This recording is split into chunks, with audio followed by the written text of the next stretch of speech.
Bonjour et bienvenue à La Lettre Pro, le podcast IA, l'endroit où vous retrouvez chaque jour l'actualité professionnelle sur la radio et le podcast automatisé par l'intelligence artificielle. Je suis Brulatour, le rédacteur en chef de La Lettre Pro. Aujourd'hui, nous vous proposons un tour d'horizon des nouvelles du jour. Nous parlerons du déploiement de DAB Italia dans 3 régions italiennes, de l'écoute quotidienne de la radio en Irlande et des nouvelles mesures d'écoute qui s'adaptent aux nouveaux usages. Commençons par DAB Italia, qui poursuit le déploiement de son réseau numérique dans 3 régions italiennes.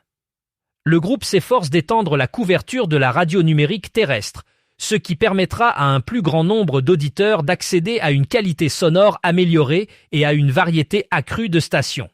Cette expansion inclut les régions de la Lombardie, de la Ligurie et du Piémont. Ces efforts démontrent l'engagement de DAB Italia à renforcer la présence de la radio numérique en Italie, contribuant ainsi à la modernisation du paysage radiophonique en Europe. Ce développement est une étape significative vers l'amélioration de l'expérience d'écoute pour les auditeurs italiens. En Irlande, l'écoute de la radio reste une activité quotidienne pour une large majorité de la population. Une étude récente révèle que 78% des adultes irlandais écoutent la radio chaque jour de semaine. Cette statistique impressionnante souligne l'importance continue de ce média traditionnel dans le paysage audio irlandais, malgré l'essor des plateformes numériques et des services de streaming. Les Irlandais semblent fidèles à la radio, qui offre une diversité de contenus allant des informations locales aux divertissements musicaux, en passant par des discussions culturelles. Cette tendance à l'écoute régulière témoigne de la capacité de la radio à s'adapter aux besoins et aux préférences de son public, tout en restant une source fiable et accessible d'informations et de divertissement.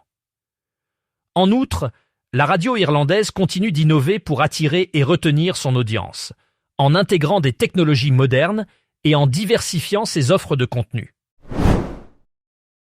Pour conclure cet épisode, parlons des nouvelles mesures d'écoute radio. Avec l'évolution des habitudes d'écoute, les méthodes de mesure de l'audience radio s'adaptent pour mieux refléter ces changements.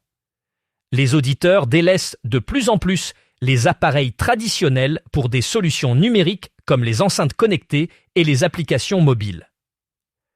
En réponse, les outils de mesure intègrent ces nouveaux usages pour offrir une vue d'ensemble plus précise de l'audience. Cette évolution permet aux diffuseurs et aux annonceurs de mieux comprendre où se trouvent leurs auditeurs et comment ils consomment le contenu. En ajustant leur stratégie, ils peuvent ainsi mieux répondre aux attentes du public moderne. Cette dynamique montre que la radio, loin de disparaître, continue de se réinventer pour rester pertinente dans un paysage médiatique en constante évolution. C'est tout pour aujourd'hui. Merci de nous avoir écoutés sur La Lettre Pro, le podcast IA. Pour plus d'informations détaillées, rendez-vous sur notre site lalettre.pro. Vous pouvez également vous abonner à notre newsletter quotidienne pour ne rien manquer de l'actualité du monde de la radio et du podcast. À demain pour un nouvel épisode.